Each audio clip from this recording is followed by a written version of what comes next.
The road is long, but don't worry, he ain't heavy. He's my Rambo. Let's get started. Ba-da-ba-ba-da-ba-ba.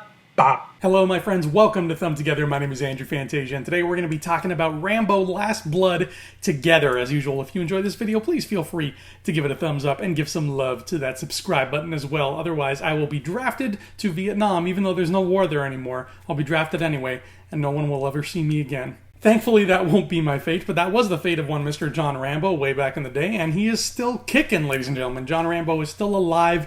He really, truly is a survivor. He has made it this far in his life. Now, what could possibly go wrong? He's not dealing with the Cold War anymore. He's not dealing with Vietnam anymore. What's the dealio? Well, the dealio is John Rambo has a very attractive niece, and I use quotation marks when I say niece because she's not really related to him by blood. She's just the daughter of a really, really close friend, and he basically raised her as if she was his own kid. And Rambo is obviously very, very protective of her.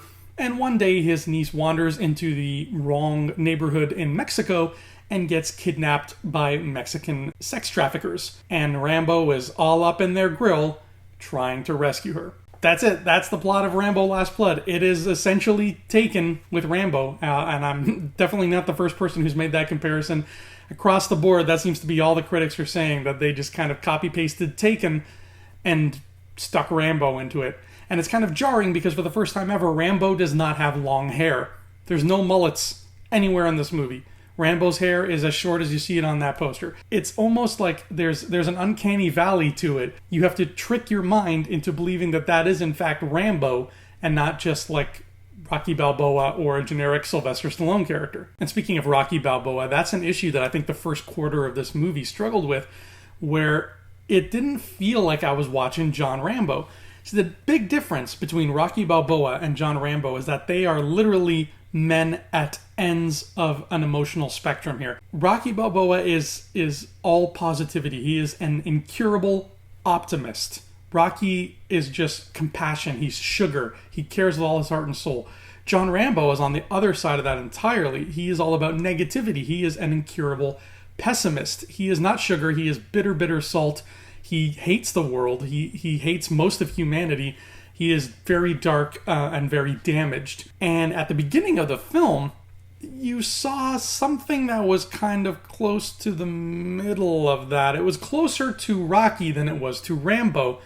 And I think that was to its detriment because it really didn't feel like I was watching a Rambo movie, so I wasn't getting that right amount of excited for it. Granted, I get why. I mean, since the events of Rambo 4, he's been living on his ranch in Arizona and supposedly having a peaceful life. I mean, he's got this niece that he's been raising, and so it seems like he's been finding happiness for the past, what has it been, 11 years now? So it makes sense that he would have drifted slowly out of that darkness and come into the light a little bit. His shift in personality gears, mixed with the fact that his hair is so short, it really was a struggle to remember that this is in fact John Rambo and not just a generic Stallone movie. As far as the plot being just like Taken, yes and no. This is nowhere near as satisfying as Taken. With Taken, every time Liam Neeson punched a person, you felt it in your bones, and it was like this little squeal of joy because you were like, yeah, get them all, Liam, mess them up. They all deserve it. Here, the bad guys are all very, very bad people, yes, and you still want to see them get their comeuppance, but you just don't get that sense of catharsis with this that you do in Taken. It's a different animal here. Especially once we get to a point in the movie that I'm not going to spoil, where something changes. The formula kind of got shaken up a bit. They did something I didn't expect, is the best way I can put it. And when that happened, I was pleased. I was like, okay, cool. This is different. Let's see where they go with this. But where they went wasn't as interesting as where I think they could have gone. It was a great little twist, but it didn't really pay off in the long run. Speaking of the long run, that brings us to the end of the movie. And at this point, I have to put a spoiler thing up because I need to talk about the opportunity that I really feel like they wasted with the end of this movie. Okay, spoilers. You've been warned, baby. The movie is called Last Blood.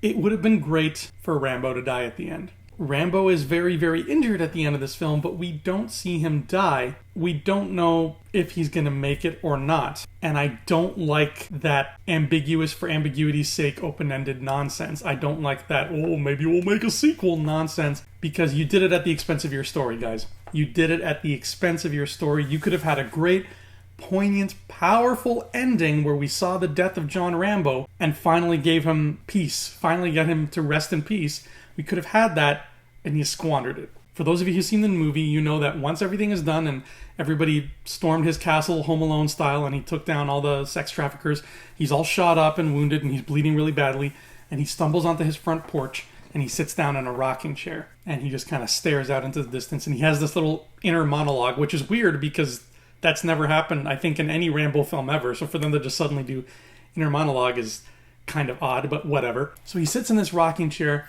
and the camera kind of shows you him sitting there, and then also shows the bottom of the rocking chair as it's slowly, rocking. Because he's an old man. He sits in a rocking chair on his porch. That's kind of what they do. That's their whole deal. He's bleeding out, though, and it looks bad. And I'm sure I'm not the only one who thought this, but when I saw him sit down in that chair, and I knew the end of the movie was coming, and I knew he was in bad shape, I thought we were going to get a cool death scene where he's just staring out at the afternoon sky, and slowly but surely you see the rocking chair stop rocking.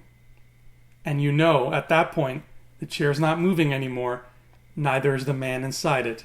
And we have finally come to the end of John Rambo's very, very long road. It would have been so touching. We've seen that there is a, for lack of a better term, family cemetery on the property under a beautiful tree. I pictured, one of his friends finds him, and we see that he gets buried under that tree on that peaceful vista overlooking his ranch in Arizona. That would have been gorgeous, man. Imagine ending it in the way that something like Logan ended. We didn't get that, though.